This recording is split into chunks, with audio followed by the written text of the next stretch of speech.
Goeiedag, hoe gaan dit? Dit is vir my lekker om hier saam met julle te kuier. Vandag is ek op my eie. Ander twee manne is besig en dit was regtig laasweek 'n voorreg om saam met hulle 'n podcast te kon opneem. En vandag saam met my hierso is Dylan en Amber. Hallo julle twee, dis lekker saam met julle twee hier vandag. Dan praat ek nie met myself nie, ek praat nie net met die kamera nie. Hulle twee is agter die skerms wat sorg ek kry 'n lekker warm koppie koffie en 'n koue watertjie en die aircon blaas op my. So hoe lekker is dit nie? Ons wil vandag graag aangaan met die 7 kerke. Ek wil nou klaarmaak met dit. En ons gaan vandag oor die kerk van Sardes gesels, maar voor ons dit doen, Dylan, kom ons sit gou ons advertensietjies op daar. Waar ons nou baie opgewonde is, dis ons reis na Turkye. 13 dag luxe toer saam met Warrior Bride, dis natuurlik ons uitreik bediening se naam. 18 tot 30 Mei 2026 kom kuier saam met ons Joy Travel. Jackie en Gawie sit vir ons die lekkerste toer bymekaar. En weet julle wat julle twee? Hierdie maand in die Februarie Juig Joy tydskrif word dit geadverteer as ook ons Kerk Siloam gemeente. Wat 'n voorreg is dit nie. Gaan lees gerus die artikel, kry vir jou die tydskrif en geniet dit. Kom geniet hierdie toer saam met ons. Ek en Tinus gaan ons gaan lekker teach by elke plek. Ons gaan dit lekker persoonlik maak en ek weet die Here het met elkeen van ons 'n afspraak daarso. En ons ander advertensie daar Dylan is ons God maak 2-1 seminar 6 en 7 Februarie hier by Siloam gemeente en dis verniet. Daar staan boeke te koop, maar ons as kerk gaan vir julle die boek koop. Kom, jy kan nooit genoeg belê in jou huwelik nie. Net in Renier Strydom van Potchefstroom gaan dit vir ons kom aanbied hier. Hulle is al jare in hierdie bediening en ek en my vrou gaan dit self doen. Dis nou die tweede keer dat ek hierdie kursus doen en dis regtig uniek en kom geniet dit saam met ons hierso. Moenie hierdie geleentheid misloop nie. Ja, dan natuurlik is ons dienste elke Sondag 9uur en ek weet Jonathan preek hierdie Sondag en hy preek ook in Engels. En ons sien baie uit na wat hy gaan sê. Ek dink die advertensie is vanoggend uit oor dit. Maar ja, kom ons kom by die kerk van Sardes uit. Daar's nou 'n prentjie. Ek gaan vir jou meer oor daai prentjie kan sê wanneer ek nou self daar is. Ons het baie lekker koffie hier vanoggend. Ek kan nie met 'n droë keel hierdie tipe goedjies aanbied nie. So, kom ons kyk bietjie na die kerk van Sardes. Kom ons lees. As jy jou Bybel het, dan lees jy saam met my. Die wat nou al weet hoe ek operate hier, ek gebruik die 33-53 vertaling, en kom ons kyk bietjie wat sê. En skryf aan die engel van die gemeente in Sardes. Dit sê hy, wat die 7 geeste van God en die 7 sterre het. Ek ken jou werke, dat jy die naam het, dat jy leef en jy is dood. Harde woorde, ons gaan baie na kyk vandag. Vers 2, wees wakker en versterk die wat oorbly, wat op die punt staan om te sterwe, want ek het jou werke nie volkome voor God gevind nie. Vers 3, onthou dan hoe jy dit ontvang het en gehoor het, en bewaar dit en bekeer jou. As jy dan nie wakker word nie, sal ek op jou afkom soos 'n dief, en jy sal nie weet in watter uur ek op jou afkom nie. Vers 4, maar jy het enkele persone ook in Sardes, wat hulle klere nie besoedel het nie, en hulle sal saam met my in wit klere wandel, omdat hulle dit waardig is.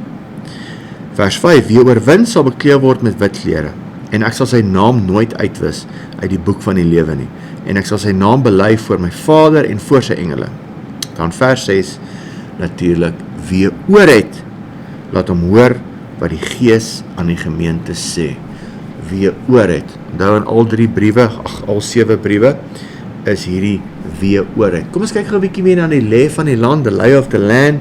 Ons het Ephesus gedoen, daaronder, dan kloksgewys Smyrna, Pergamum, Thyatira, nou is ons by Sardes. Sardes, die naam van die kerk. Nou, die 7 ontwerp element van die kerk, hy is in 7 dele opgedeel, dele kom vir jou op, en die eerste element van elke kerk is die naam van die kerk, en hoe Jesus homself ook voorstel aan die kerk, né? Goed, kom ons kyk gou hierso, naam van die kerk. Die woord Sardes 'n Griekse meervoudswoord van 'n onsekere terme. Maar min of meer betekenis van dit is verlore raak deur die antieke of verlore raak deur die verlede. Jy klou vas aan die verlede, maar jy raak verlore later aan. Min of meer. Iemand sê vir my, die ander dag luister ek 'n storie van as daar, wanneer ons nou die sterre se lig sien, vat dit nou soveel jaar met die spoed van lig vir daai ster se lig om by ons uit te kom. 30 jaar, min of meer, wat hierdie een ster, spesifieke ster nou met die jare en die spoed van lig. Dan interesseer daai persoon, daai ster kon 30 jaar terug sy lig gegooi het. Nou sien ons dit 30 jaar later, maar 25 jaar terug kon hy daar tot niets gegaan het. So jy sien die lig van iets wat lankal gone is. En so, as ons nou na hierdie kerk kyk, verduidelik die Here hierdie kerk. Jy het iets gehad wat skyn, maar is lankal dood. Dis hartseer, hoor. Dis 'n hartseer vir 'n kerk om dit te hoor. Dat dit wat jy was, is jy nie meer nie. So, hoe het hy homself voorgestel in die kerk? Hoor gou weer hierso, kom ons gaan gou terug soheen toe. En skryf aan die engel van die gemeente in Sardes, dit sê hy wat die 7 kerke, wat die 7 geeste van God en die 7 sterre het. Ek ken jou werke, dat jy die naam het, dat jy leef, maar jy is dood. So die ster gooi sy glans, maar hy is lankal dood. Dit is vir my baie mooi beskrywing van waartoe ons ingaan nou hierso. So, die woord Sardes dan, verlore raak deur die antieke of verlore raak deur die verlede. Sardeus was 'n rooi steen. Ons lees daarvan Eksodus 28 vers 17, as ons nou kyk hoe met die priesters aantrek, het die priesters 'n borsplaat gedra, wat hierdie een van die stene dan was. And thou shalt set, Exodus 28:17, and thou shalt set in its settings of stones, even 4 rows of stones, 3, 4, 8, 12 stamme. The first row shall be sardius, a topaz, and a carbuncle. This shall be the first row. Daar gaan jy lees in Exodus 39 vers 10, dan Esegiel 28:13, thou hast been in Eden, en hy praat nou hier van Lucifer, wat nou Satan geword het. Thou hast been in Eden, the garden of God. Every precious stone was thy covering, the sardius, the topaz, and the diamond, the beryl, the onyx, and the jasper, the sapphire, the emerald, and the carbuncle, and gold. The workmanship of thy tabrets and of thy pipes was prepared in thee in the day that thou was created. Nou praat nou daar van Satan en al die instrumente in sy vlerke. En ek wil nou nie op daai tangent gaan vandag nie, maar baie mense sê nee, maar Satan was nou al daar voort in die tydperk van woes en leeg, was daar al oorloë en Satan was in oorloë met God en die engele en alles. Nee. Hier sê die woord, in Eden, toe Eden nog bestaan het, was hy nog Lucifer, was hy nog in sy glorie, en ek lees die Bybel, ek maak nie my eie opinies op oor goed nie, so dit sê vir my, hy was een van die engele, of dalk die engel wat die covering was, wat die mense moes oppas in Eden, en in Eden was hy so mooi, was hy nog Lucifer, maar toe kom hy tot 'n val, want hy sê dan, ek sal wees soos die Allerhoogste, ek wil wees die Allerhoogste. Alright, in Afrikaans is dit die woord Sardes, Sardeus, dan nou karnieul. Alright, so, Openbaring 4:3 in die King James, and he that sat was to look upon like a jasper and a sardine stone, and there was a rainbow round about the throne, in sight like unto an emerald. So, mens lees van hierdie Sardeus, hierdie Sardes, waarvan die woord afkom, dan nou in hierdie dele in die Bybel. Is 'n edelgesteente wat op die hoëpriester se borsplaat gebruik was, word ook in die antieke tye gebruik vir seelwerk, omrede dit sterk was, maar maklik om mee te werk en te poleer, omdat dit so mooi was. Was ook maklik om op daardie steen te grafeer. Die agtergrond van die stad of dorp dan nou Sardes, 700 jaar voordat die brief geskryf het, was Sardes een van die beste stede in die antieke wêreld, een van die mooiste, een van die floreerendste stede in die antieke wêreld. Dit word beweer dat dit een van die oudste stede in Asië is. Achilles, Thucydides en ander Griekse skrywers noem Sardes 'n stad van roem. Dit dateer waarskynlik terug tot ongeveer 2000 jaar voor Christus. Sardes was die antieke hoofstad van die Lidiese ryk 1200 jaar voor Christus. Hier is net so 'n bietjie agtergrond te gee van hierdie plek waar hierdie kerk dan nou was. Sardes was strategies geleë tussen Pergamos, Smyrna, Efese, Philadelphia en Frigië. Sodoende het Sardes voordeel getrek uit handel en 'n baie ryk stad geword. Goud en silwer en Lidiese muntstukke was die eerstes in die wêreld ongeveer 600 jaar voor Christus. So, as gevolg van al die goud en silwer daar, reken hulle dat die eerste munte dan nou gemaak was daar in hierdie stad. Tydens die Lidiese stad se hoogtepunt het al koning Croesus ontsettend ryk geword. Daar was 'n uitdrukking daardie tyd, so ryk soos Croesus. So ons gebruik nou nie meer daai sêding nie, maar daai tyd. Hy is so ryk soos Croesus, het dit nou bekend gestaan. En selfs hul rivier Pactolus het goud bevat. En ek gaan nou vir julle die mite gee, hoekom het hierdie rivier dan nou so baie goud. Hul afgod van beskerming was die god Sibyl. Sy was bekend as Diana in Efese. Onthou julle nou die fertiliteitsgod Diana. Alright, haar seun was Midas. Dis nou nie ons Midas waar ons nou vanmiddag die fanbelt gaan koop nie. Haar seun Midas was die ryk maar wellustige koning van Frigië. Die Midas mitologie. So, hy kom nou van daar af, volgens die mitologie, en kom ons hoor gou hoekom het daai rivier vol goud geword, volgens mitologie. In die Griekse mitologie was Midas koning van Frigië in Klein-Asië. Vir sy hospitaliteit aan die sater, nou die sater is daai wese wat half bok, half mens was. Silenus en Dionysus, die god van wyn, het hulle Midas die kans gegee om te vra net wat hy wil. Die koning vra toe dat alles wat hy aanvat in goud verander. Hy het gou berou gehad oor sy wens, want selfs sy kos en water het in goud verander. So die man het honger geword, tot hy in sy water vat, dan word het goud. Om homself te bevry van die betowering, het Dionysius hom beveel om homself te gaan bad in die Pactolus rivier. Daarna was die storie dat die rivier se sand goud bevat het. So dis nou waar die mitologie vandaan kom. Onthou nou net wat ons gesê het, daar is 7 kerke wat genoem word hier in Openbaring.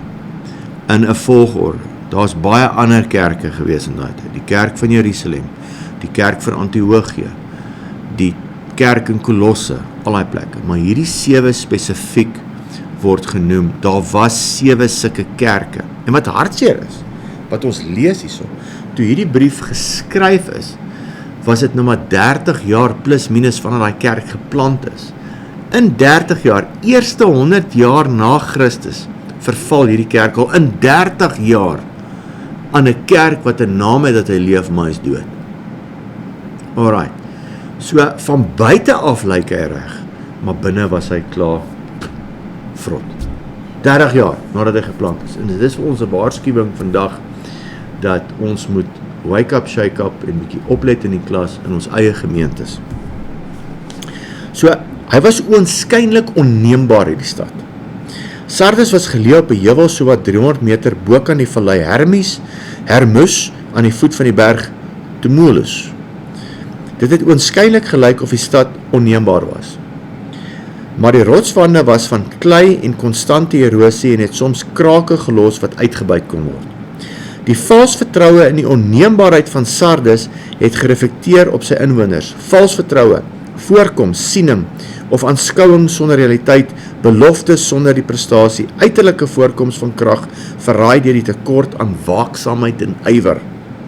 Byvoorbeeld tydens die Persiese beleg in 549 voor Christus, het die Lidiese koning Croesus die 3 kante van sy stad waar die rotswande was, onbeman gelaat, want hy het gedink nou niemand kan daar aankom nie, en staat gemaak op die onneembaarheid daarvan. So, hy het net die voorkant van sy stad bewaak alle aandag gegee, want almal val van daar af aan, hulle kan nie van die ander kant af aanval nie.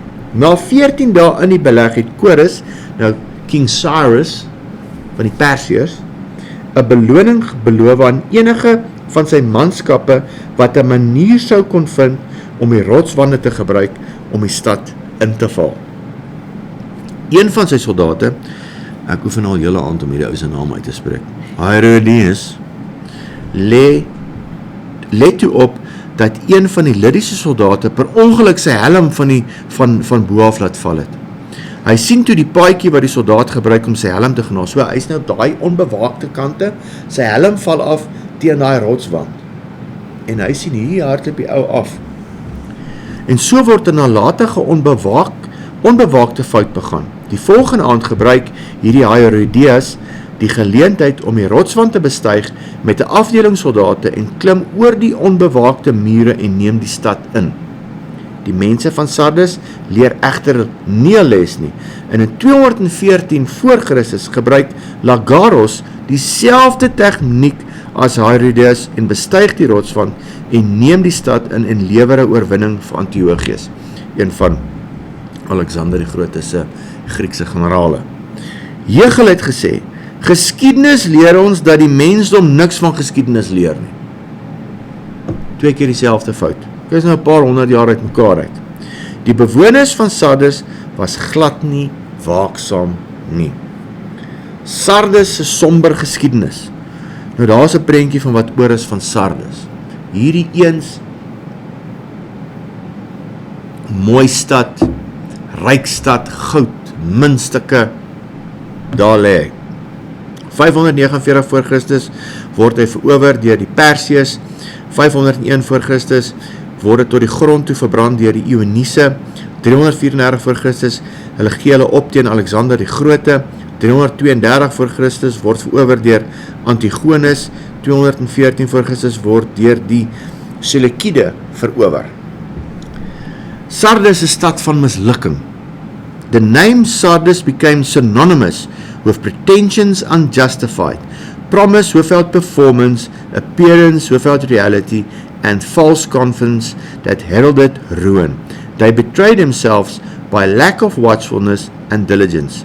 W.M. Ramsey's Letters to the Seven Churches. Nou hierdie Ramsey het in die 1800s as 'n Scotland Yard speurder opgrawings gaan doen en op hierdie stede afgekom en gesien dat die probleme waarvan gepraat was, het hy sy opgrawings gedoen en gesien en het genotuleer en toe nou daaroor gesê en baie van die inligting wat ons vandag het oor die geskiedenis van die kerke kom van sy boek af, Letters to the Seven Churches. Baie goeie boek, 'n baie vervelige boek moet ek tog sê, wat deur 'n baie slim man geskryf is. Is nie 'n maklike lees nie, maar jy kan hom vir jou kry op die internet en hom gaan lees. Tydens die Nuwe Testamentiese era het meeste van Sardes se vroeë waardigheid in weelde verdwyn. 'n verwoestende aardbewing 1700 na Christus het baie skade veroorsaak. Ek het nou nie ingesit nie, maar Tiberius het hom toe nou opgebou, geld verleen en daar was 'n standbeeld vir hom ook, hierdie keiser Tiberius opgerig daar. In 1402 het die Turkse veroveraar Tamerlane die stad vernietig. Argeologiese opgrawings het in 1910 reeds begin daar, maar die stad self was eers opgegrawe in 1958. Vandag is die klein dorpie van Sard 'n skaduwee van vroeë glorie. Die titel van Christus, hoe Christus homself dan nou voorstel. Dit sê hy wat die 7 geeste van God en die 7 sterre het. Nou waar kom die 7 geeste vandaan? Vir my altyd lekker om te gaan kyk in Jesaja 11 vers 2, wat dit beteken, en op hom, op wie, is 'n profesie. Vers 1, gaan jy lees in Jesaja 11 vers 1, dit profeteer op Jesus, en op Jesus, op hom, hoofletter H, sal die gees van die Here rus, die gees van wysheid en verstand, die gees van raad en sterkte, die gees van kennis en van vrees van die Here. Dis die 7 eienskappe van die gees van God. Nou lees ons ook daar in Openbaring 5 vers 6, en ek het gesien en kyk, in die middel van die troon en die 4 lewende wesens, en in die midde van die ouderlinge staan daar 'n lam asof hy geslag is. met 7 horings en 7 oë, wat die 7 geeste van God is, wat uitgestuur is oor die hele aarde. So ek sê altyd, dat in Johannes 14, sê Jesus, ek sê julle nie as wese agterlaat nie, ek stuur vir julle die trooster, die Heilige Gees.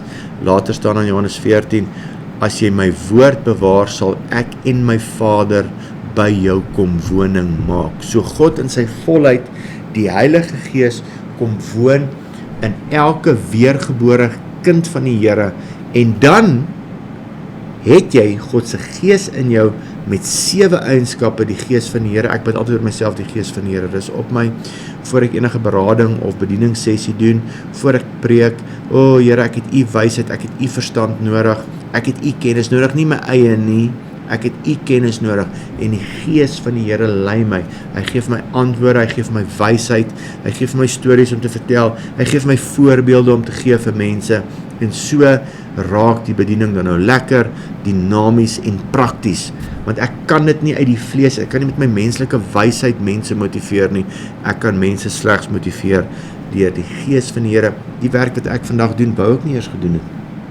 Die Here het my kom roep, en nou het ek al sy wysheid en kennis nodig, want ek kan nie my eie wysheid en kennis gebruik nie.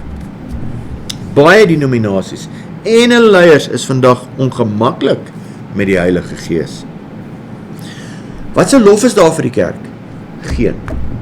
Een van die 5 kerke wat daar niks goed oor te sê is. Dis verskriklik hartseer. Daar's geen lof vir hierdie gemeente. Tragies. Kommer. Daar's wel 'n bietjie kommer. Ek ken jou werke, dat jy die naam het dat jy leef, maar jy's dood. Naam, onoma in Grieks, die etiket, jy die label dat jy lewe, maar jy's dood. Baie mense dra die label van ek's 'n Christen, maar jy kan dit nie in daai persoon se werke sien, in sy leefstyl nie. Niemand's perfek nie, maar ons is supposed to be om ambassadeurs van die Here Jesus Christus te wees. Sardes het die etiket wat hy dra in die lewe, maar hy's dood. So, kom ons gaan terug na elke gemeente toe. Ons doen ons fondasie reeks, vanaand doen ons nou reeds, ons het laas week gepraat oor bekering, weergeboorte. Jy kan dit gaan kyk op ons Siloam YouTube kanaaltjie, is mos net Siloam, né? En dan het ons nou laas week gepraat oor die weergeboorte, bekering. Vanaand praat ons oor glo in die Here Jesus Christus.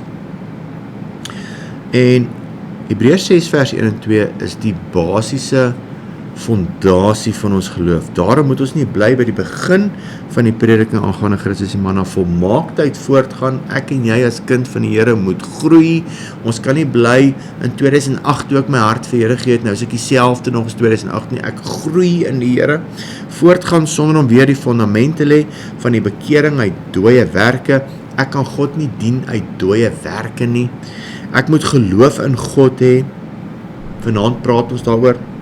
Van die leer van die doop, tragies vertaal hier in 33-53, dis die leer van die doopinge, baptisms, en daar's meer as een doop, en van die handoplegging, en van die opstanding van die dode, en van die ewige oordeel. Kom ons kyk gou 'n bietjie daar.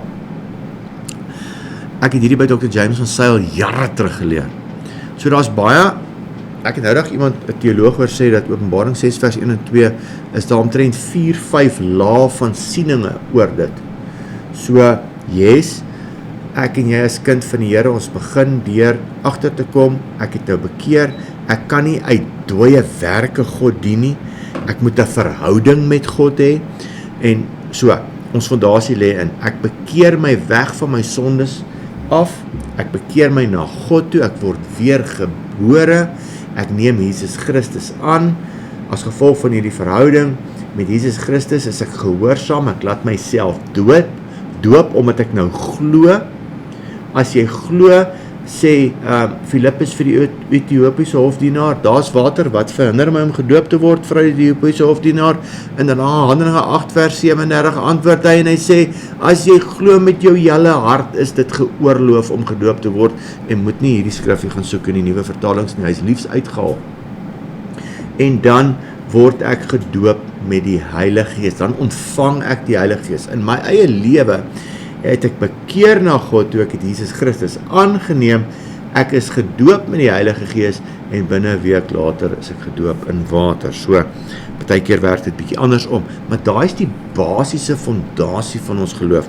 Maar ook kan ons kyk dat die ontwaking van die kerk, volgens Dr. James van Zyl, in sy teaching daaroor die geskiedenis van die kerke, kan jy het vat dat in 1517, ons het natuurlik, hy verduidelik het soos 'n klok, die eerste kerk, Efese, daai era, het op 12 uur gestaan, die hoogtepunt van die kerk, en jy kan vir Paulus net 'n lappie stuur, hy bid daaroor, hy stuur hom na jou oom of tannie toe, en die persoon word genees, en selfs toe die klok nou begin aanbeweeg, los Paulus siekvriende agter, en hy beweeg af, en ons gaan deur die donker eeue, dit raak donker in die kerk, en nie in 1517 rond, kom Martin Luther, 'n katholieke priester agter, op die trappe van 'n kerk in Rome, en hy bid en hy soek, hy het gedog as hy nou na Rome toe gaan hy hierdie lig sien, hierdie ontwaking, hy gaan met God, en ewe skielik kry hy die idee, die ontwaking, dat ek kan God nie dien uit dooie werke, met hierdie string beads, wat ek nou hier so repeat, en ek is op my knie, en ek martel myself, en hy kry die ontwaking, en hy beweeg weg van dit af, en hy het sy leerstellings vasgeslaan teen die Wittebergse kerk, dink ek nog daar in Duitsland, en die reformatie vind plaas. Maar ongelukkig, dink hy die hele openbaring gekry, maar hy is nou eers by Hebreërs 6 vers 1. Ek kan God nie dien uit dooie werke nie.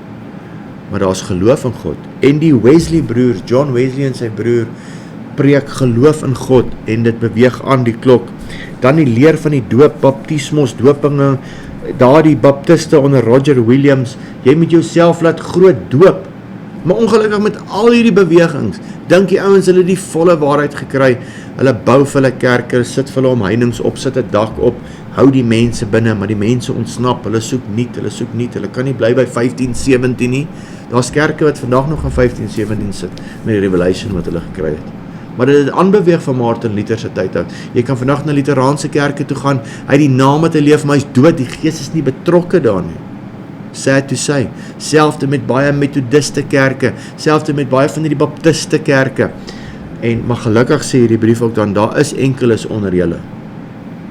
En toe gebeur daar met die draai van die 1900s eeu, met mense soos John G. Lake, jy moet hande op mense lê, handoplegging, ons kan vir mense bid, en hierdie revival vind plaas met die Heilige Gees, dan is daar nog 2 oor, soos die klok aanbeweeg, ons gaan weer by 12 uur kom, die Here gaan terugkom vir sy bruid, en hopelik is ons by 12, en ons doen al hierdie goed, ons is wakker vir dit, en ons word nie soos 'n dief in die nag gevang nie, ons gaan nou daarvan lees, die opstanding van die dode, wat dit is, die ouens wonder partykeer daaroor, is dit dan die opstanding van fisiese dooies, daar staan nou dooies op, mense bid vir dooies en hulle staan op, maar ek glo, persoonlik, dit is die opstanding van dooie kerke wat gesê het, want dis 'n waarskuwing in, kom reg, bekeer jou, en ek glo, van hierdie kerke wat dood was, gaan opstaan, daar gaan lewe in daai kerke kom, Heilige Gees gaan in daai kerke kom, hy gaan toegelaat word, en dan natuurlik, die 6ste een is die ewige oordeel,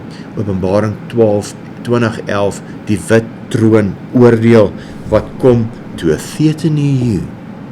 Ja, soos nou daar kom by Openbaring 20:11, en wat ons nou laasweek oor gepraat, so tragies, waar die ouens sê, nee, al hierdie goed het al plaasgevind, nee, maar dit het nog nie plaasgevind nie. Nou jou vermaning daar in Openbaring 3 vers 2, wees wakker, en versterk die wat oorbly, wat op die punt staan om te sterwe, want ek het jou werke nie volkome voor God gevind nie. Onthou hoe jy het ontvang het 30 jaar terug, 30 jaar terug het hierdie kerk met 'n bang begin, alles was 10:1 Paulus wat die kerk geplant het, of iemand soos 'n Paulus, aan die brand vir die Here, hierdie kerk is geplant, onthou jy het ontvang en gehoor het, en bewaar dit en bekeer jou, hoor jy praat met kerke moet bekeer, as jy dan nie wakker word nie, sal ek op jou afkom soos 'n dief, en jy sal nie weet in watter uur ek op jou afkom nie. Maar jy het enkele persone, ook in Sardes, wat hulle klere nie besoedel het nie, en hulle sal saam met my in wit klere wandel, omdat hulle dit waardig is. Selfs daai tyd, in daai kerk, 2000 jaar terug, was die kompromie het ingekom en die slegte goed het gebeur en alles, maar daar was mense daar wat gestaan het vir die Here, wat nie gecompromise het nie, wat nie hulle kleed besoedel het nie. Daai kleed besoedel beteken, as jy na die Grieks toe gaan, amper om te smeer in die modder, te smeer in die vuil goed. Ek lees nou die dag van die kerke in Skotland, wat in die draai van die 15de eeu, het hulle opgestaan teen tradisies en teen godsdienst, en hulle het kerke geplant, en dit was aan die gang, en vandag, sad to say, is baie van daai kerke, nightclubs, en ek weet nie wat alles nie, dit het net weggegaan, dit het verval, die gees van God is weg daarso, en is nou dooie godsdienst, en mag ons nie, ons liggie skyn, maar die lewe is lankal dood daar binne die kerk nie, mag ons altyd, en wat nou die sad is, van wat ek toe nou lees daar, wat sad is, baie mense sien hulle loop nou, want hulle laat toe gay huwelike, en ek weet nie wat alles nie, maar dit het al lankal verval, weet jy wat het verval lankal? God se woord word nie meer geag as volle waarheid nie, nou loop die ouens, omdat daar gay huwelike is, hulle moes al geloop het toe God se woord nie meer daar was nie, toe God se woord nie, so dis vir hulle belang, die laaste spyker in die doodskis was nou gay huwelike, toe, as God se woord gecompromise, die waarheid van die woord, goed soos evolusie kruip in, ag nee, ons doen nie openbaring nie, ons wil nou nie vir mense bang maak nie, of, wat my nou kwaad gemaak het, nou dag toe ek hoor, net nadat ons gepraat het oor, hierdie goed, hoor ek hierdie een theoloog sê, Matteus 24, alles het al gebeur in Matteus 24, en hy sê, dit kan toch nie die evangelie wees nie, laat dit toch nie, dis nie my en jou keuse wat die evangelie is nie, God het hierdie woord begin met Genesis en hy maak hom klaar met openbaring, dis God, jy is ingeroep, jy is 'n willow leaf takkie ingeënt op hierdie evangelie, jy is 'n gas, preek God se woord, is nie om mense bang te maak nie, ons preek nie openbaring om mense bang te maak nie, ons preek openbaring om mense gereed te maak, as jy openbaring lees, en jy gaan max jou kredietkaarte, en jy bou vir jou grot onder die grond, en gaan kruip weg vir die wêreld, en wag vir die wegraping, dan doen jy nie die evangelie nie, ons preek in hierdie gemeente meer, oor baie ander dinge, oor die koninkryk, huwelike, verhoudings, alles, as oor openbaring, ons preek ook openbaring, verseker, dat ons nie soos 'n dief in die nag gevang word nie. Wanneer die Here terugkom, gaan hy ons geript en ready to go kry. Verstaan, besig met die koninkryk. Ek is nou al so siek en sat om te hoor, nee, ons spreek nie vir die gemeente openbaring nie, want nou gaan max hulle kredietkaarte en wag net vir die einde om te kom, want dan preek jy nie openbaring reg nie. Hierdie, soos daai een, Joseph Morris sê, hierdie is nie 'n escape theology, die wegraping nie. It's a get ready theology. Alright, ons sien die einde naby kom, hy verduidelik het soos 'n marathonatleet, jy weet nou, hierdie marathon, hierdie ultra, ou Comrades het ons al gehardloop het, Jace het ook al so 3 keer in sy lewe gedoen, en liefs opgehou daarmee, dan weet ek is nou op 80 kilos, daar's nog 10 kilos oor, so, nou moet ek myself regmaak, ek sien ons nou, hier kom die einde nader, en is dieselfde met die kerk, die Here sê, hierdie teken sal gebeur, weet, hoor jy, dis naby, wat beteken dit? Moet ek nou bang raak? Nee, ek moet nou gereed raak. Wanneer my meester terugkom, hoe gaan hy my kry hierso? Is ek besig met sy goed, of waarmee is ek besig? So dis 'n wake-up, shake-up theology, vir die kerk om wakker te raak, om God weer en die woord weer terug te bring in die kerk in, en te glo dat, hoorie, ons skepper, ons Heilige Gees oor die waters gesweef, en ons skepper het plus minus 6600 jaar, alles in existence ingesê, maar laat ek nou nie daar op daai tangent, gaan nie my koffie raak koud, dat ek,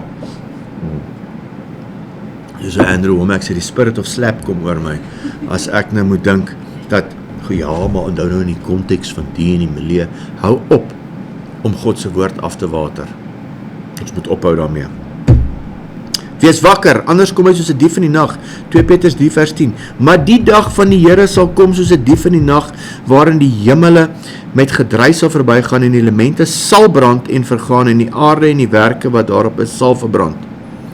Maar hoor nou vir ons as sy bruid. Weet, as mens praat oor die bruid en sê die bruid moet regmaak. Luister gou vir my boetie en sussie. Die kerk is die bruid. gedra jou soos die bruid, dan is jy reg.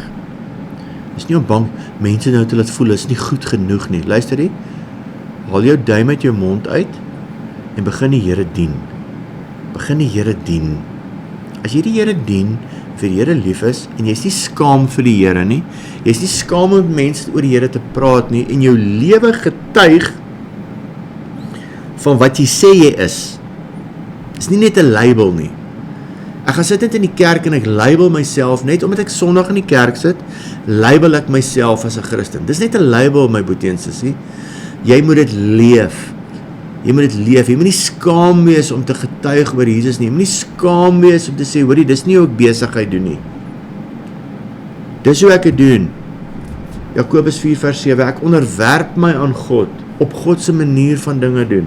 Dis die bruid, ek is lief vir die Here, ek kan nie wag dat hy terugkom nie, maar in die meantime, in die sweet by and by, is ek besig met die koninkryk. Ek is besig om koninkryk te leef in my eie lewe eerstens, ek bou my huis op die rots, en ek getuig van die Here Jesus Christus, met my leefstyl, ek kom saam in my gemeente, ek is skuur skouers saam met my boeties en sissies, en ek is nie skaam om te sê, ek is 'n Christen nie. Ek lyk nie soos die wêreld deur die week, soos Tinus altyd sê, ek is nie 'n submarine, duikboot Christen nie. Ek surf is net so op 'n Sondag nie. Dis nie bruid nie.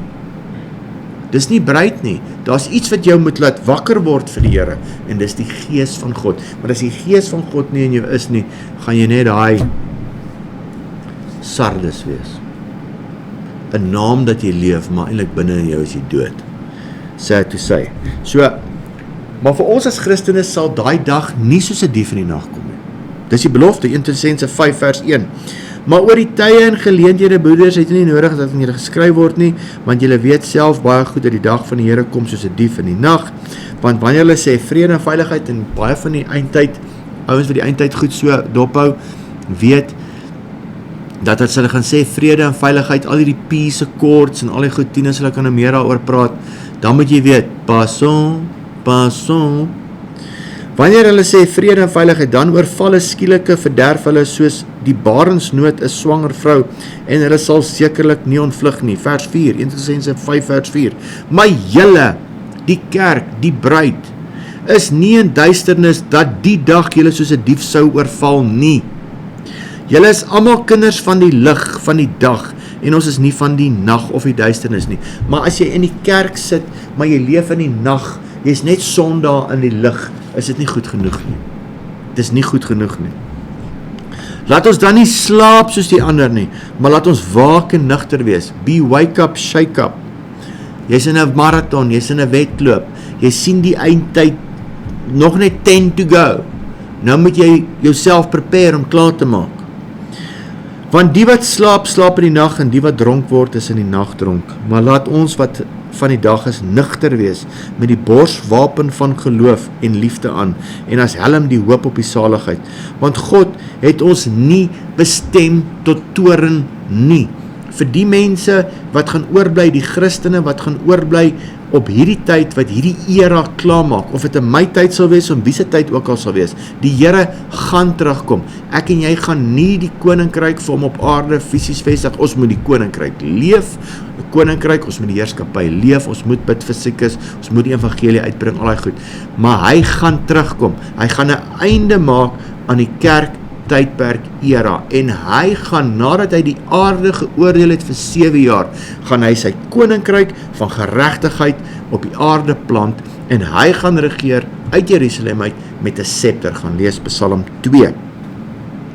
Maar hy het ons dan, of die wat oorbly, daai einde nie bestem tot toorn nie, maar om die saligheid te verkry deur ons Here Jesus Christus. God is nie kwaad vir kerk nie, ons het nou al hoeveel keer al gepraat, dit spreek ons nie vry van vervolging nie, vervolging sal ons maak. Die wat godsvrugtig wil lewe, sal vervolg word deur mense. Satan sal mense gebruik om ons te vervolg en dood te maak, in die tronke te gooi en al die tipe goed. Maar die toorn wat bestem is vir die aarde, die 7 jaar wat gaan kom, met die 21 oordele wat op hierdie aarde gaan plaasvind, is die kerk nie bestem nie. Deur ons Here Jesus Christus, wat vir ons gesterf het, sodat ons, of ons waak en of ons slaap, saam met hom kan lewe. Daarom Bemoedig mekaar en bou die een aan een oop soos julle ook doen. Ek wil jou bemoedig, my boetie en sussie, wanneer God is nie kwaad vir jou nie, God is nie in 'n slegte bui oor jou nie. Die Satan is kwaad vir jou. Die Satan is in 'n slegte bui oor jou en hy sal enigiets in sy vermoë doen sodat jy nie by jou koninkryk destiny kan uitkom nie. Hy sal jou probeer wegtrek, hy sal jou probeer apaties maak, maar jy moet jouself opbou, Judas 1 vers 20, in jou allerheiligste geloof en jouself te bemoedig. Wow, ek kan nie glo hierdie klimaks hoe hierdie Bybel eindig nie. Hy gaan eindig met 'n Big Bang. Hy het nie begin met 'n Big Bang nie. Hy gaan eindig met 'n Big Bang. Hoor? Alright? Maar dit maak my opgewonde net. Dit moet jou opgewonde maak. Ja, maar dit kan nie die evangelie wees nie. Ek gaan nou 'n bietjie daaroor praat en my mond bietjie uitspoel daaroor. Alright. Dan is daar ook natuurlik nou die 10 maagde wat nou net na Matthew 24 that's knocking on our door. Ons gaan so 'n bietjie eendag praat oor Matthew 24 and we're going to try and attempt it in English. My e's my R's bietjie reg kry voor dit, né? Alright. Matthew 25, Matteus 25:1. Dan sal die koninkryk van die hemele wees soos 10 maagde wat hulle lampe geneem en uitgegaan het om die bruidegom te ontmoet. Hey, jy's die bruid, jou bruidegom kom, hoor. Maak jouself reg, hoor. En 5 van hulle was verstandig en 5 dwaas, en toe die wat dwaas was hulle lampe neem, het hulle geen olie met hulle saamgeneem nie. Jy het 'n naam wat jy lewe, maar jy is dood as niks olie nie. Olie is 'n verteenwoordiging van die Heilige Gees. Maar die verstandiges het olie in hulle kanne saam met hulle lampe geneem, en terwyl die bruidegom tal om te kom, het hulle almal vaak geword en aan die slaap geraak, en middernag was daar 'n geroep. Daar kom die bruidegom, gaan uit hom tegemoet. Toe staan al daardie maagde op, en maak dan, as die Here kom, is ons almal daar, ons is almal daar. Maar sad to say, en die wat dwaas was, sê aan die verstandiges, gee vir ons van julle olie, want ons lampe gaan uit. Maar die verstandiges antwoord en sê, miskien sal daar nie genoeg wees vir ons en vir julle nie, maar gaan liewer na die verkopers en koop vir julle self. En onderwyl hulle gaan om te koop, het die bruidegom gekom, en die wat gereed was, het saam met hom ingegaan na die bruilof, en die deur is gesluit. Later kom toe die ander maagde ook en sê, meneer, maak vir ons oop. Maar hy antwoord en sê, voorwaar ek sê vir julle, ek ken julle nie. Dis hartseer. Here, ek wil U nou al ken. Ek wil nou al reg wees. Here, ek wil U bruid wees. Sê vir my, hoe kan ek my kleed skoon hou? Hoe kan ek U behaag in my lewe? Waak dan, omdat jy die dag en die uur nie weet waarop die seun van die mens kom nie, maar ek en jy is nie in die duisternis dat ons nie sal weet wanneer dit gebeur nie. Is dit nie 'n mooi belofte daar in Tessalonisense nie? Ek bemoedig jou met hierdie woorde. Maak jou potlood skerp, bestudeer God se woord, kry 'n verhouding met die Here, ken jou wyk, ken jou misdaad, weet wat in die wêreld aangaan, Alright, belofte aan die oorwinnaar. Wie oorwin sal bekleed word met wit klere, en ek sal sy naam nooit uitwis uit die boek van die lewe nie, en ek sal sy naam bely voor my Vader en voor my engele. Daar is nou vir jou klomp skrifte wat jy van hierdie goed kan gaan lees. Ek gaan nie daarop in nie. Ek gaan vir jou lees egter hier Openbaring 17 vers 8 en 9, Openbaring 19 vers 13. Hy was bekleed met 'n kleed wat in bloed gedoop was, en sy naam is die woord van God. Vers 14, en die leers in die hemel het hom gevolg op wit perde, bekleed met wit en rein fyn linne. Daai een skrif sê, die rooi bloed het hulle linne, hulle klere wit gemaak. Die bloed van Jesus reinig ons. Luister gou hier, die bloed van Jesus reinig ons. Alright, wie oor het, Openbaring 3:6, wie oor het, laat hom hoor wat die Gees aan die gemeente sê. Nou, ons gaan 'n bietjie kyk na die tydperke van die kerk, en ons sê dan nou, in die profetiese profiel, wat baie mense nou nie in glo van die 7 kerk nie, self Ramsey het nie daarin geglo nie, is dit die tydperk wat die horlosie beweeg het, waar die nominasiekerke dan nou begin het, wat weggebreek het van Katholikisme, wat die wêreld regeer het, basies die Christendom regeer het, soos ons mos nou gewys het daar in Pergamum en Thyatira, waar die Katholieke kerk dan nou deel, die Romeine en die Romeinse goed het nou deel van die kerk geword. En dit het die kerk beheer, regeer vir 1000 jaar. In 1517 breek Martin Luther weg en klomp denominasies vorm. Maar ongelukkig hou hulle waarheid, hulle dink hulle die enigste waarheid en hulle bly vas aan die openbaring wat die Here vir hulle gee daai tyd en hulle groei nie. Mense het nog steeds na die denominasies toe gegaan, maar dit is dood. Weet jy hoekom waar dit begin? Dit begin met die effese houding van hulle het hulle eerste liefde verlaat. En dan naderhand compromise hulle en dan klim ons in die bed met sonde. En dan naderhand sê jy, ek het 'n naamlik leef, maar ek's egter dood. Die mense loop nou in rasseskrede uit sekere denominasies in ons eie land, omdat gay huwelike nou toegelaat word. Maar hulle moes al, boetie sissie, moes al geloop het toe hulle gecompromise het met die woord. En gesê, hierdie nie, van hierdie goeds allegories geskryf, daar is toch 'n plek vir evolusie, al die goeders. Daar begin jou fout al. Daar begin ons eerste liefde verlaat. Want God, ons Jesus Christus, het hierdie woord geskryf deur sy Heilige Gees. Alright. So, kenmerke van dit, daar's baie meer, ek het net so 6 ingesit die sagte hermeneutiese tradisies. Hermeneutika is jou studie van die Bybel, preek oor baie goed die bolands, maar ons gaan nie diep in die woord in nie, ons vat nie sonde vas nie, ons praat nie oor byvoorbeeld Openbaring nie, Genesis die skepping, al die goeders, verse by verse, Bible teaching, gaan in die woord in, wat het God vir ons te sê uit die boek Ester uit, wat het God vir ons te sê uit Jeremia uit, selfs die Ou Testament, Nuwe Testament, ons gaan in diepte in, maar ons het net so sagte fluffy, wat ons elke dag, elke Sondag preek, staan dan met my mooi hempie en my Freedom of Movement skwinkies en ons operuit net so liggies daarbo en ons gaan nie in diep in die woord in nie en ons sê hom nie soos hy is nie. Sad to say. Ontkenning van die 1000 jaar vrederyk, ons is, soos ons laas week gepraat het, ons is nou al in die 1000 jaar vrederyk, iets wat nog moet gebeur. Ontkenning van Israel se profetiese rol, afwesigheid van 'n toegewyde Bybelse lewe in meeste van die mense in daai denominasie se lewens, geen klem op die koninkryk evangelie van Jesus Christus nie, gaan bid vir siekes, maak disippels van nasies, dit is nie net die pastoor en die dominee se werk nie, dis jou as lidmaat se werk, jy is nie net 'n lidmaat nie, jy is geroep vir die evangelie, elke een van ons.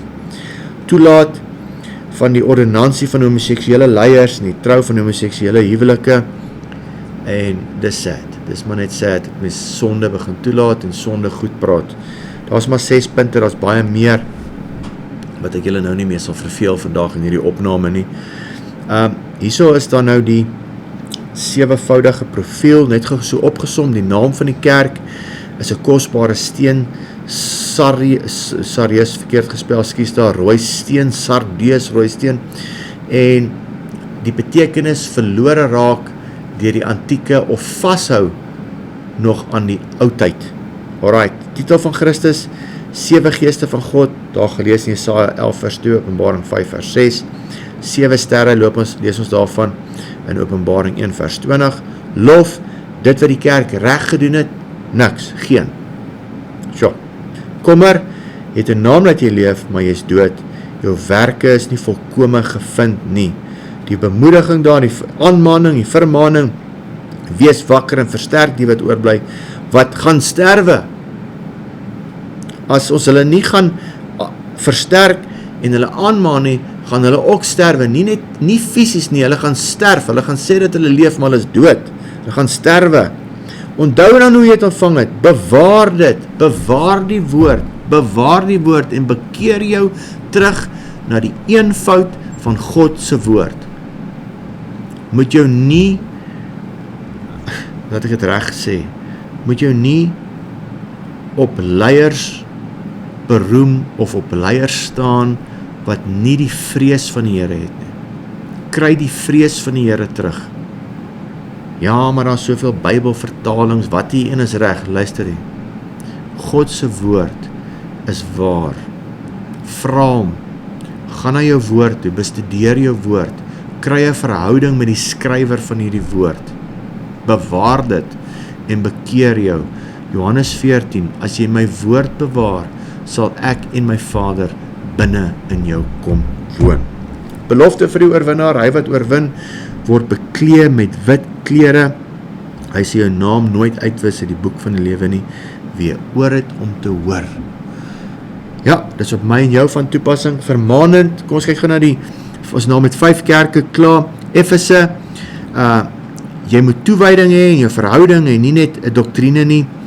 Smyrna, jy moet vasbyt in vervolging. Ons almal word vervolg. Pergamum, suiwer jou ambassadeurskap. Ek en jy is ambassadeurs van die Here Jesus Christus. Ons moenie compromise nie. Thyatira, heidense gebruike. Sardes, wees waaksaam en kry ywer vir die Here. Persoonlike vlak op my en jou van toepassing. Efese, moenie jou prioriteite verwaarloos nie, moenie jou eerste liefde verlaat nie. Smyrna, sataniese oppositie sal jy kry, die wat godsvrugtig vir Here sal lewe, sal oppositie kry. Pergamum, geestelike kompromie. Thyatira, heidense gebruike. Sardes, waaksaamheid en ywer, dat jy nie soos 'n dief in die nag gevang word nie. Belofte aan die oorwinnaar in Efese, jy sal eet van die boom van die lewe.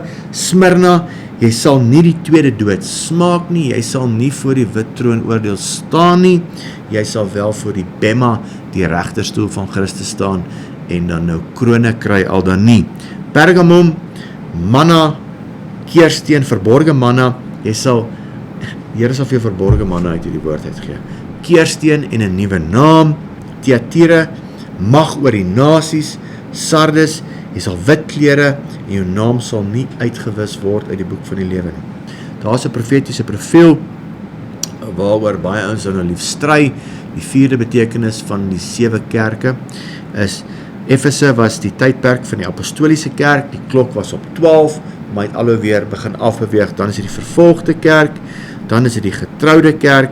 Thyatira is gesê die middeleeuse kerk, die donker eeue, wat die evangelie nie bekombaar was vir mense nie, die Bybel was slegs in Latyns, jou gewone ou kon amper nie eens lees nie, niemand het Bybels gehad nie, en met die hervorming wat dan nou in Sardes, wat goed was, plaasgevind het mense begin Bybels, William Tyndale begin Bybels vertaal, al die tipe goed, maar ongelukkig het baie sit nog in 15-17 met hulle teologie. En dan volgende keer gaan ons kyk na Philadelphia en dan Laodicea, dan maak ons klaar.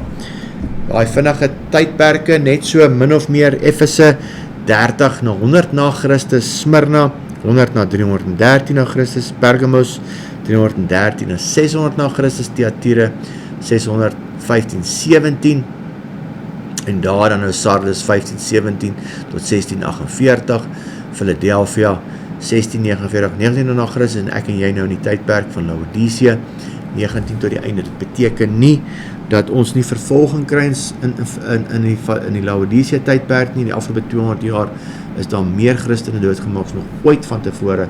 Daar vind Smyrna nou plaas in hierdie tydperk. Ek het nou vinnig hier oorgegaan. Ons gaan nou baie meer diepte daarin. Maar ons nogal oor gaan teach en waar ek en Tinus dan nou reg oor die land heen gaan en Warrior Bride aanbied, nou gaan ons in diepte in sy boek oor baie dieper dinge in. Maar onthou, ek en jy is in die kerk tydperk, ons is in dit wat is, en dis die 7 kerke, en hierdie 7 kerke het vir my en jou 'n boodskap wat nou vir 2000 jaar uitroep. En mag ons agslaan daarop, mag ons ywerig wees vir die Here, mag ons uitsien na ons bruid wat kom, ons bruidegom wat kom, ek en jy is die bruid, kom ons hou ons klere skoon. Hoe hou ek en jy ons klere skoon?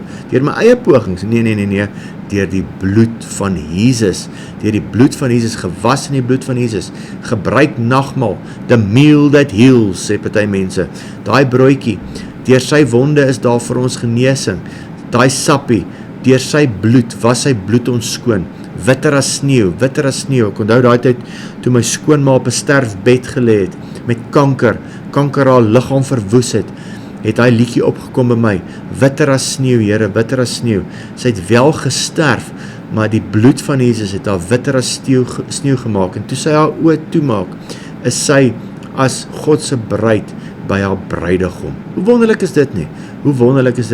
Mag ek en jy ywerig wees vir die Here. Mag ons nie ons eerste liefde verlaat nie. Moenie compromise nie. Moenie compromise met leuns nie. Moenie compromise met die tydelike nie. Dit is so tydelik. Dit is so tydelik al hierdie goed. Mag jou eerste liefde versterk. En weet jy wat, as ek so praat, preek ek nie net vir julle nie, maar ek preek vir myself ook. Ons almal, ons sien nou wat in die wêreld gebeur. Arme Bethel word nou uit mekaar uitgetrek, omdat daai een van hulle leiers in seksuele sonde verval het. Luister gou hierso, as jy gaan opstaan vir die Here, gaan die vyand vir jou roer. Ons moet bid vir die leiers, ons moet bid vir die kerke. Hou op, as kerk om ander kerke te oordeel. Kyk jou eie lewe. Kyk jou, ouens wat gewoonlik die hardste roep, nee, en wat die hardste skree, moet jou eie lewe check, hoor. As daai boetie aangeval kan word deur seksuele sonde en hy het gevou sy R20 se tolksak daarvoor, nee. Pas op jy wat die klip gooi. Ek sê nou vandag vir jou, ons moet mekaar ondersteun.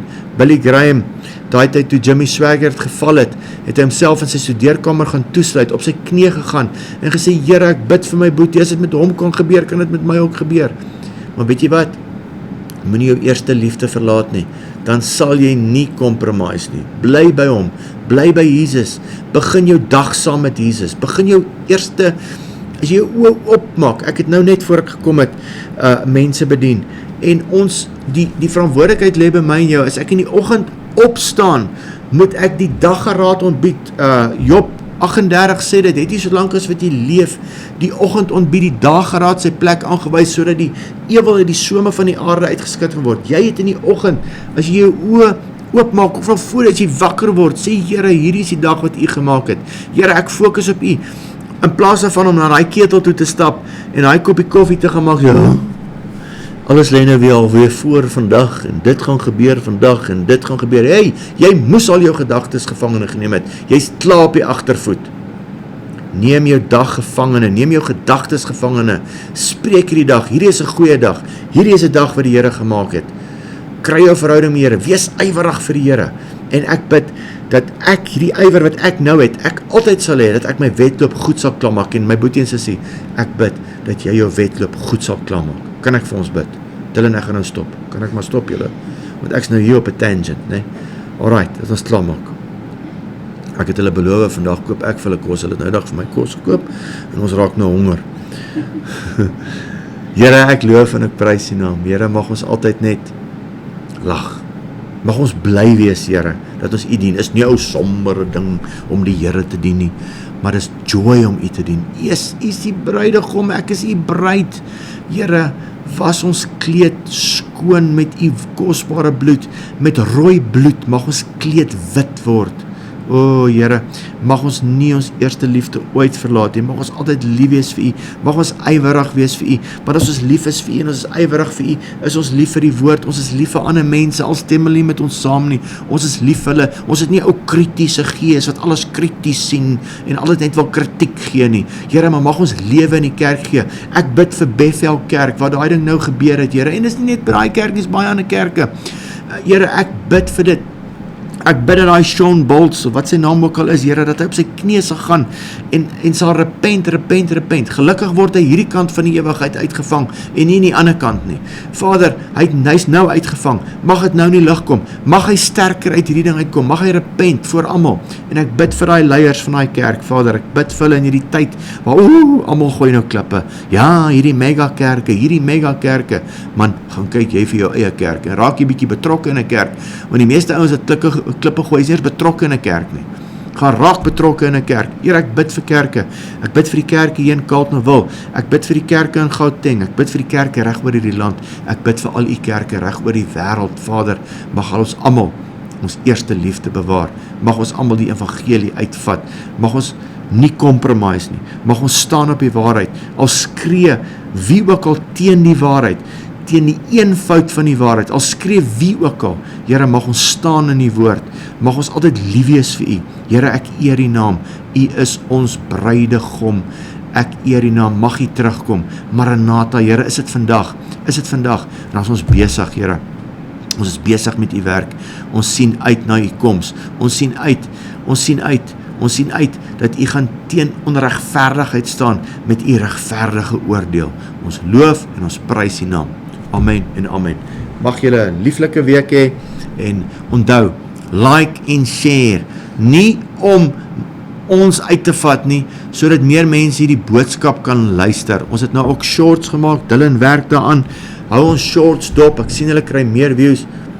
Ek het net gesien, my eie seentjie, hy maak klein videoetjies op YouTube, en hy kry 1000 meer likes, 2000 meer likes, as wat ons kry. Maar hy maak shorts, en so kyk hulle na sy videoetjies. Ons wil graag hierdie boodskap moet uitgaan na baie mense toe. Maar, as dit net in ons gemeente bly, is ook goed. Ons is reg daarvoor.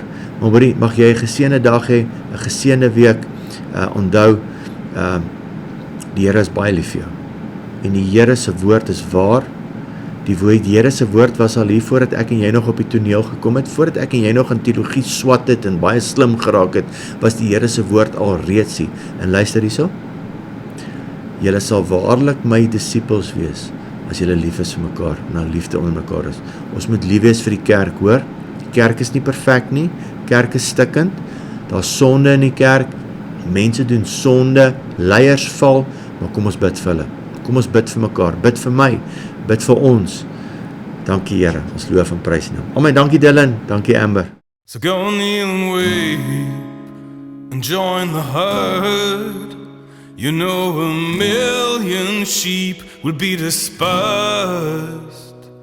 by one lion's roar, by one lion's roar. Either step aside, for every God knows everything will crumble under his blows. You think yourselves weak, pathetic and overrun, and that all you've bled for is coming undone. So go kneel and wait and join the herd. You know 1,000,000 sheep will be dispersed by one lion's roar, by one lion's roar. Oh, you go out there and bow to none and cause a stir as if it were the last one.